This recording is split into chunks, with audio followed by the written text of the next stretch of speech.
The statue of Saint Vladimir has become a shrine in London's Holland Park to victims of the latest conflict for the soul of that nation. But Russians see him as Vladimir the Great, the founder of the Russian Orthodox Church in Kiev, more than 1,000 years ago. And it's that battle for the history of the nation that has precipitated today's crisis. It's made relations between Russia and the rest of Europe the worst since the end of the Cold War. Today, the EU has imposed sanctions on Russia, and it's a crisis that does not look as if it's going to go away very quickly. There has been a ceasefire which has more or less held for more than 3 weeks now. So it's possible the fighting is over, but Ukraine is facing a very, very difficult winter. The economy is in a real mess. They may or may not get any Russian gas this winter, so there's going to have to be real efforts to economize on energy. Economically, the crisis may continue to deepen in Ukraine. I think within the bounds of the goals Vladimir Putin set himself in Ukraine, he has in a sense won. He's got Crimea, which has proven very popular with the Russian people. He probably has got a kind of frozen conflict in the east which will enable him to continue to put pressure on Ukraine and make it difficult to stabilize the country and for it to integrate with Europe and with NATO. So within those aims, he's achieved them, but at a huge cost to his own economy because of the impact of sanctions, and at a huge cost in terms of his relations with the West, his relations with the outside world, his relations with international business.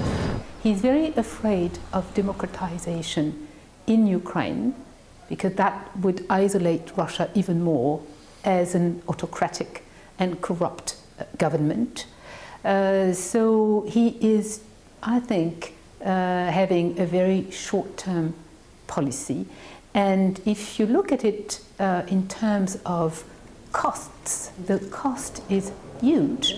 Putin, for example, had to actually invade eastern Ukraine, send Russian military and Russian armaments, and that certainly was not what he had planned to do originally. He was hoping that eastern Ukraine would fall like a ripe fruit.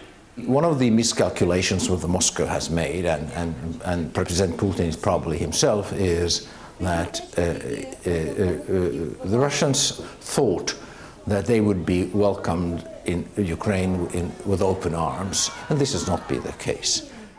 René Newbery was Finnish ambassador in Moscow and Berlin and is a very close observer of both Russia and the EU. The Ukrainian crisis, which is very much a Russian crisis, has solidified the European Union, it has solidified NATO. The European Union is proving that it exists. That is, 28 member states can agree that Vladimir Putin is a threat to European security, and that it's the only tool we have to tell Vladimir Putin that we don't accept his policy of aggression in Ukraine. Sanctions were the only tool the EU had to express its disapproval. But Mr. Putin never expected the 28 to be able to agree on such tough measures.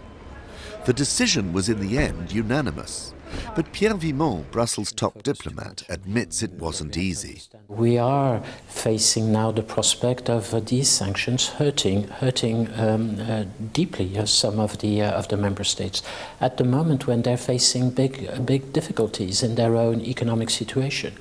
This is why they have accepted to go for that second package of sanctions, but they have asked for a very deep assessment of what all this means as we're moving on. I think that the sanctions that were imposed by the European Union are probably going to be more effective over the long term than many of us first thought. At first they seemed rather weak, but actually the successive rounds have been stronger, and they're kind of slow burn.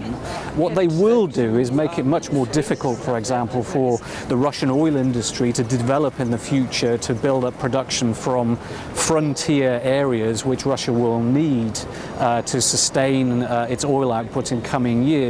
It looks as though there is really a change of paradigm in terms of Russia's relationship with the West. It is going to be a much more difficult and combative, hostile relationship, probably for a long time to come now. It is very difficult to perceive business as usual in a situation where Ukraine is has been destabilized. Eastern Ukraine is in the hands of rebels, and Crimea is occupied. And to get legal title to Crimea, Russia needs to agree with Kiev. It is Ukrainian territory as far as we are concerned, as far as the European Union is concerned, and to change that, you need a peace treaty. There are books on the Crimean War of the 19th century here on the shelves of the Ukrainian Institute in London. That was the time when most of Europe was last lined up against Russia over possession of that peninsula on the Black Sea. And now it's Crimea again that could hold the key to the end of this crisis. Can Russia and an independent Ukraine agree on who owns it? Until they do, it cannot be business as usual again. This is Quentin Peel for the Financial Times in London.